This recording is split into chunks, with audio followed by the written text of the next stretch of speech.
ଗପସପ କହିଥାନ୍ତି। ପ୍ରକୃତରେ ଦୁନିଆ ଭୂତ ଫୁଟ କିଛି ନାହିଁ। ମୁଁ ଭାବୁଛି ଏଇଟା ଆମ ପରି ଗୋଟେ ପିଲା ସହରରୁ ଆସିଛି ବୋଧେ। ଆସ ତ ସହିତ କଥା ହେବା। ନା ନା, ଆମେ ତା ପାଖକୁ ଯିବୁନି, ସେ ଆମକୁ କାମୁଡ଼ି ଦେବା। ଆମେ ଯାଉଛୁ। ଆରେ ରୁହ, ମୋ କଥା ଶୁଣ।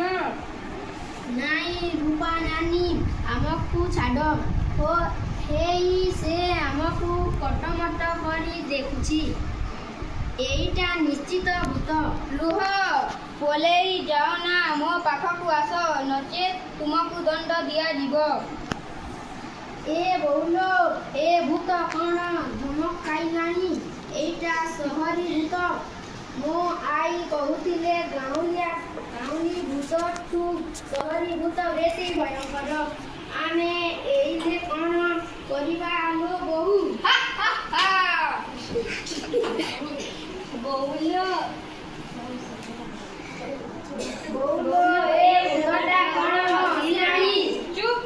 ତା ମାନେ ମୁଁ ଠିକ୍ ଶୁଣିଲି, ଗାଉଁଲି ପିଲାମାନେ ବଡ଼ ଭୟାଳୁ। ନାଇଁ, ତମେ ଭୁଲ କହୁଛ। ଶୁଣିଛ, ଆମେ ଭୟାଳୁ ନୁହଁ। ତମର ପୁଅ ଯେମିତି ହୋଇଛି ତାକୁ ଯେ କେହି ହଠାତ୍ ଦେଖିଲେ ଡରିଯିବ।